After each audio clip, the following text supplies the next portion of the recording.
So just to say a little bit about, what is integrative forest therapy, just to put it into context. So it's a nature-based intervention that targets, specific mental health and physical health difficulties and considers the particular needs of the individual's experience in them. So just to say, I mean, I trained in forest therapy originally in the US in 2014, and they're with ANFT, another training provider, and they're now referring to their forest therapy as relational forest therapy. So, it's different than integrative forest therapy, because I suppose we're really focused on the evidence base and integrating interventions into the health system. Their focus would be more on transformational experiences and personal development. So it's a different focus, integrative forest therapy. So it's underpinned by the principle of Shinrin-yoku in forest medicine.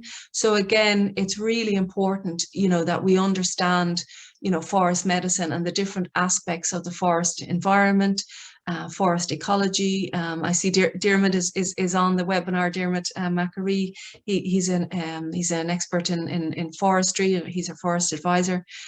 So again, when we're designing interventions, we need to think about the type of the forest that would suit specific groups. We need to understand the concept of the phytoncides and the biodiversity in the forest, and also understand, different, trails, loop trails, and how that might impact people.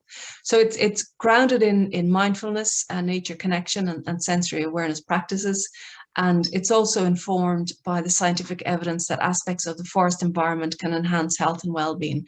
So again, there's a number of European projects that are currently underway in terms of this area. One is Forests for Health, and the other is, Dr. Forest, that are looking at the specific aspects of the forest environment and how it impacts specific health conditions.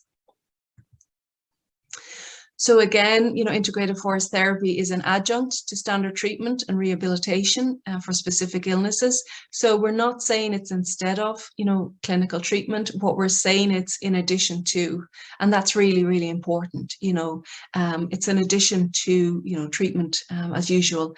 And some individuals, they don't want treatment as usual, especially in the mental health system. Sometimes individuals don't want to be part of the mental health system. They would prefer to be part of maybe a social prescribing intervention or a green prescription. So it's very important to have alternatives to treatment as usual also.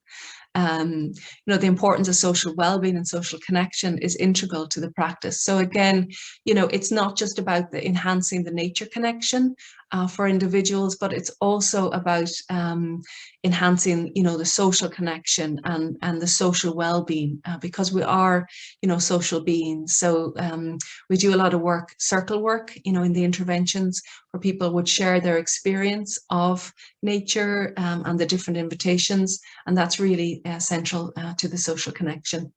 The focus is on both human and planetary health. So that's absolutely key for us. We're not using nature to benefit our health and well-being. We're working in partnership with nature. We're being respectful for nature. We're seeing how we can give back, to the natural environment. So for example, some of the trails I use in Ireland, the National Parks and Wildlife, I don't pay for permits, but what I do is I am involved in some of the cleanup, around the forest, or involved in tree planting, or given some donations to conservation groups. So again, it's very important that we just don't use the environment for our own benefit, that we give back.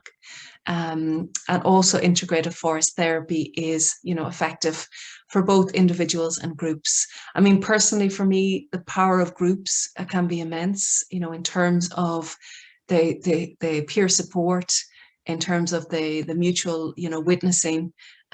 So group work can be very effective, and also cost efficient, because you can work with up to maybe, 10 or 12 individuals in a session.